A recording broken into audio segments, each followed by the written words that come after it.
Gusto kong pag-usapan natin na magbigay ako ng reaksyon dito sa official statement ni Congressman Geraldine Roman, representative ng Bataan, tungkol ito sa remarks ni Congressman Ace Barbers during the TRICOM hearing na hindi maganda ang dating sa LGBT community.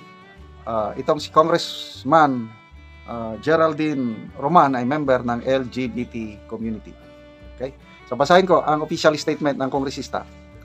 During the recent hearing with the Committees on Public Order and Safety, Public Information and Communications Technology, collectively known as TRICOM, held last February 18, Representative Ace Barbers made a regrettable remark using the term bakla. Okay? Narinig ko mismo ito habang nagsasalita si Congressman Barbers. Binitiwan niya yung salita na yan. Bakla. Bakla in a derogatory manner. This did not go unnoticed by me. In fact, during his intervention in the meeting, he already said sorry while gesturing towards me. Let us be reminded that such language, whether intentional or not, reinforces harmful stereotypes and has no place in our society, and most especially in the halls of Congress, where we should be setting an example of dignity, fairness, and acceptance. Following this incident, I had the opportunity to speak privately with Congressman Ace Barbers. So, pagkatapos ng hearing, kinompronta o kinausap ng kongresista itong si Ace Barbers. During our conversation, he expressed his apologies for his remarks, acknowledging that his words were inappropriate. I also took the time to explain why such language is offensive and why we must all strive to be more mindful of the impact of our words, especially as public servants and leaders. Wow, galing. Bilib ako dito sa ginawa ni Congressman Geraldine Roman. As representatives of the people, it is our duty to foster a culture of respect and inclusivity, ensuring that every Filipino, regardless of gender, identity, or sexual orientation, feels valued and protected. Ayos ako dito. Agree ako dito. Nung kampanyahan nung May 2022 election, itong si candidate Manny Pacquiao, may nabanggit siyang hindi magandang remarks sa LGBT community. So dapat, wala yon. Dapat akseptahin natin. They are members of our society. Tao rin sila katulad natin itong LGBT community. This moment serves as an important reminder that language matters. And with awareness and accountability, we can work toward a more inclusive and respectful society for all.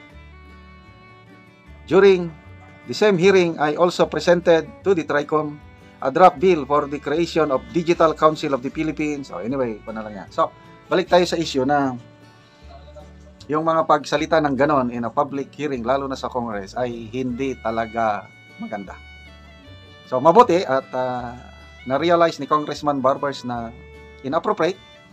Humingi siya ng apology. At ito naman si Kong Geraldine Roman, pinagsabihan yung kapwa niya kongresista. So there is respect sa bawat isa.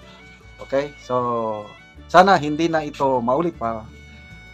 Yun nga, they are members of our society.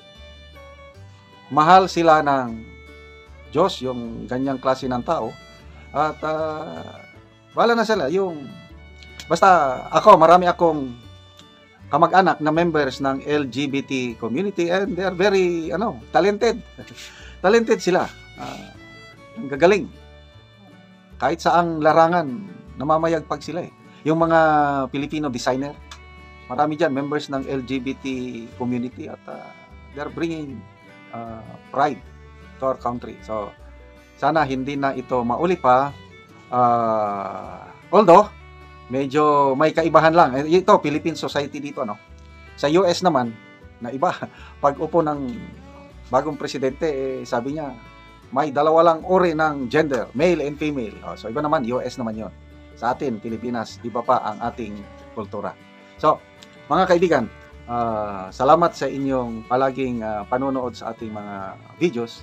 Dahil sa inyo, nagkakaroon tayo ng income at ang ating income sa channel nito, itinutulong natin sa tribong Talaandig sa Bukidnon. Namimigay tayo ng yero at pako sa tribo para makapagpatayo sila ng bagong bahay o ma-repair yung sira-sira nilang bahay. Namimigay din tayo ng solar lights dahil walang kuryente, karamihan sa kanila, napakadilim kung gabi. Namimigay din tayo ng livelihood assistance. Sa ngayon, nagpapatanim tayo ng lakatan. Libre ang seedlings, technology, tinuruan natin sila. Libre ang abono. So ngayon, malalaki na yung tanim nila. Ang kasabihan nga natin, kung may itinanim, may aanihin. Kaya salamat sa tulong nyo. Ituloy nyo lang ang panonood sa ating mga videos, lalo na yung hindi nyo pag-skip ng ads. Marami pong salamat. Maing buntag kuya. Oy, may buntag, nakabot mo. Oo, gabuno ka kuya. Oh, nabuno ko sa akong saging. Oo. Upat ka bangag kay patagman. Oh. Oo, pinasad kuya kakumkumang imong gibutang sa punuan nga abono. Do ka kumkum pero pag tunga ra sa kumkum ang kada bangag upat man eh. Upat. Kada sa nga saging, duha ra ka kumkum nga abono. Oo, tagtunga-tunga sa kumkum kada isa ka bangag. Oo. Pare ra na. Unsa man ni siya kuya nga abono? Ammonium og protein, Ammonium og porten. Oo. complete. Oo, so pang patambok sa tanong mga saging. Kaning ammonium pag green. Oo. So pila man ni kuya ang nauna nimo nga saging? Kani siya, 20 ni ang dagko, katong primero, 20. Oo. Ang ikadua dayon 80. Oo. Ang ikatulo dayon kani, Oo. 30 ni kapunuan. Oo, kana ang bago. Oo, 30 ka punuan. So nauna 20, nagutro na pud kag 80. So 130 tanan. Oh, Daghan-daghan man imong saging. Nalipay lagi ko sa pagtanaw sa aking saging, may na gid ang yang tubo, usa ka ko ni hinuon lagi.